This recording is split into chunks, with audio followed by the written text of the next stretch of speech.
जय श्री राम दोस्तों। तो आज हम रीजनिंग के क्वेश्चन पढ़ने वाले हैं, वर्गीकरण, पहला अध्याय के वर्गीकरण के। तो उसके लिए आपको ये चीज़ें याद करनी अति आवश्यक है, क्योंकि इनके बिना वो सवाल नहीं बन सकते। तो हमें पहले तो है ABCD में 26 अक्षर होते हैं, तो 26 अक्षर के 26 कोड भी हमें याद होने चाहिए, उल्टे से सीधे और सीधे से उल्टे। आप देख सकते हो, जैसे कि A का 1, B का 2, ये सारे नंबर हमें याद भी होना चाहिए। उसके बाद है स्वर हमें याद होना चाहिए।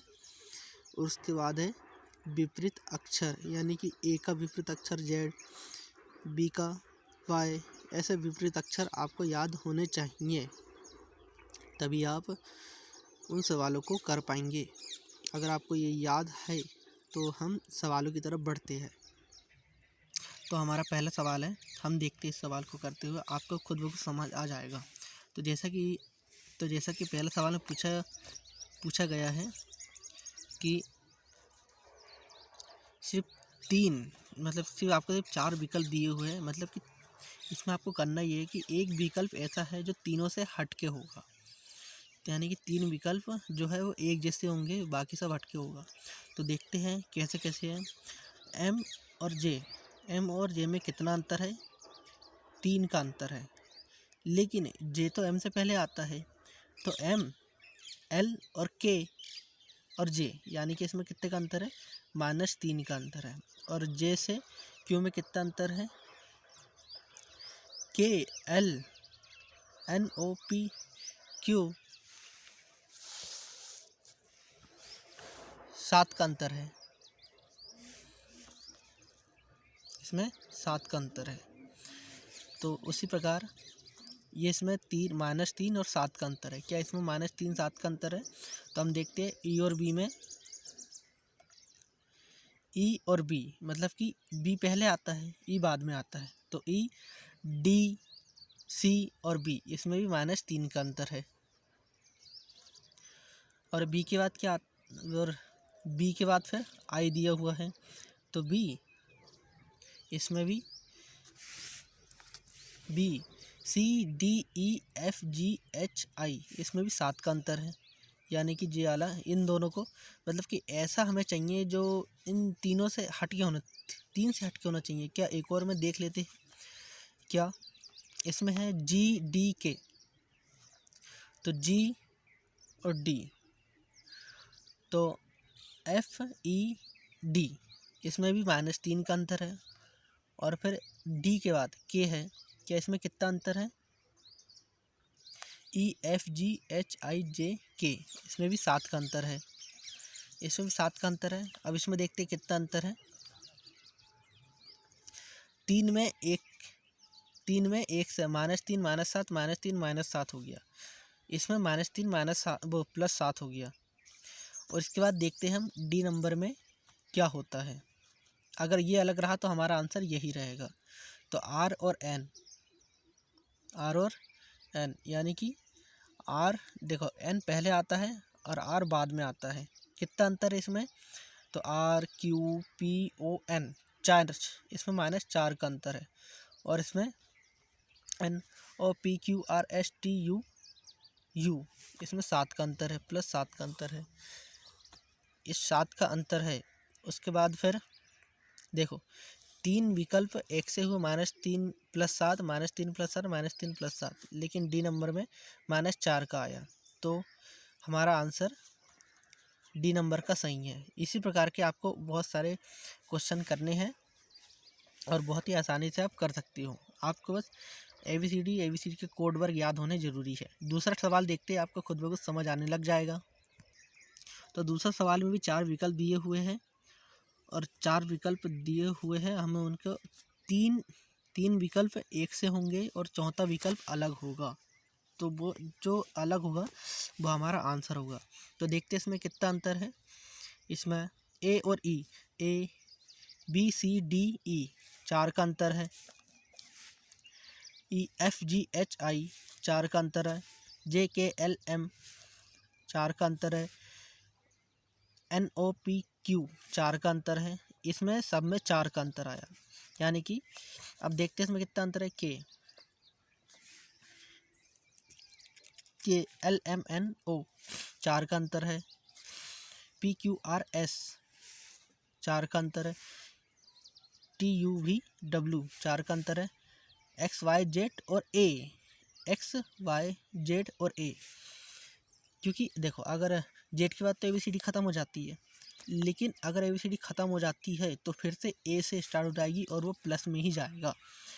W के बाद XYZ और A, यानी कि इसमें भी 4 का अंतर है, इसमें भी सब में 4 का अंतर है।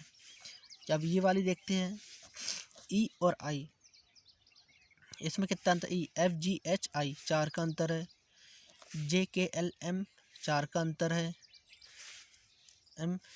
NOPQ 4 का अंतर है, RSTU 4 का अंतर है। मतलब कि ये तीनों में ये सेम आया। अगर ये वाला गलत आ गया या फिर इसमें कुछ संख्या चेंजेस हो गई तो समझ लो कि हमारा आंसर ये वाला होगा।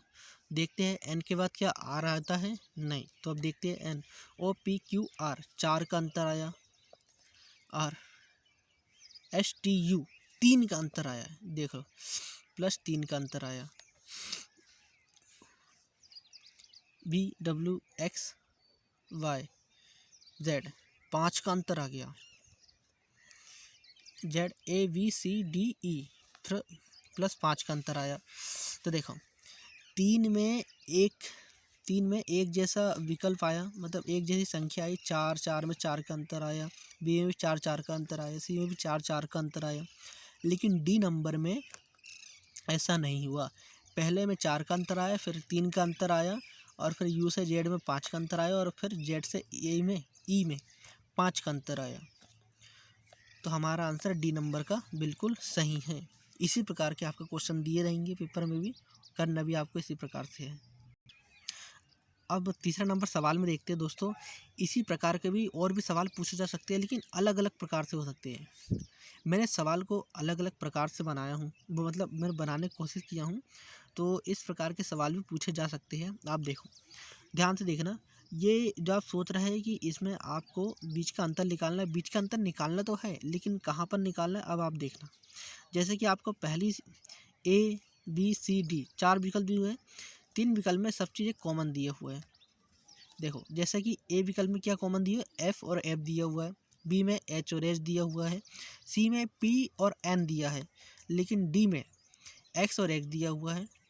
तो मतलब कि ये दोनों सेम होना ज़रूरी है, सेम है, लेकिन ये दोनों सेम नहीं है। अब उसके बाद देखते हैं बीच में अंतर कितना आता है। C DEFGH 5 का अंतर है, EFGHIJ 5 का अंतर है। इसमें कितना अंतर आता है वो देखते हैं। NOPQR 5 का अंतर आया, VWXYZ इसमें भी 5 का अंतर आया। लेकिन इन तीनों में एक चीज़ तो कॉमन मिली हमको कि इसमें F कॉमन है, इसमें H कॉमन है, इसमें X कॉमन है, लेकिन इसमें P और N में कोई नहीं बन रहा है। तो मतलब हमारा आंसर सी नंबर का बिल्कुल सही है। तो दोस्तों इसी प्रकार के भी क्वेश्चन आते हैं, आप इन्हें भी अच्छी तरह से कर लेना। कई बार इसी प्रकार के क्वेश्चन भी पूछे जा सकते हैं। तो आगे देखते हैं किस किस प्रकार के क्वेश्चन पूछे जा सकते हैं, वह भी देखते हैं। चौथा क्वेश्चन देखते हैं दोस्तों। इसमें आपको देखो ABCD 4 विकल्प इसमें भी दिए हुए हैं, लेकिन इसमें आपको करना ये है कि इसमें आपको ना स्वर और व्यंजन को छांटना है। क्योंकि देखो AEIOU होते हैं ना, AEIOU 5 स्वर होते हैं, 5 स्वर होते हैं, तो हमें इसमें स्वर को बताना है। तो देखो AEI इसमें तो इसमें मुझे तीनों स्वर लग रहा है, OEU तीनों स्वर लग रहा है, AEI इसमें तीनों स्वर है, लेकिन ONV इसमें एक भी स्वर नहीं है। तो हमारा आंसर डी नंबर का बिल्कुल सही होगा। देखिए दोस्तों, स्वर और व्यंजन वाले भी क्वेश्चन आ सकते हैं, बस हमें पहचानना ज़रूरी है। अगर जैसे कि किसी क्वेश्चन में तीनों में स्वर या व्यंजन दिख रहा है तो समझ जाना तो समझ लो कि वो स्वर और व्यंजन वाले क्वेश्चन है। और अगर इसमें मतलब 2 में व्यंजन और 2 में स्वर दिख रहा है तो ये स्वर व्यंजन वाले क्वेश्चन नहीं है, ये कुछ और ही कह रहा है क्वेश्चन। मतलब कि ये जोड़ वाला भी हो सकता है, घटाने वाला भी हो सकता है।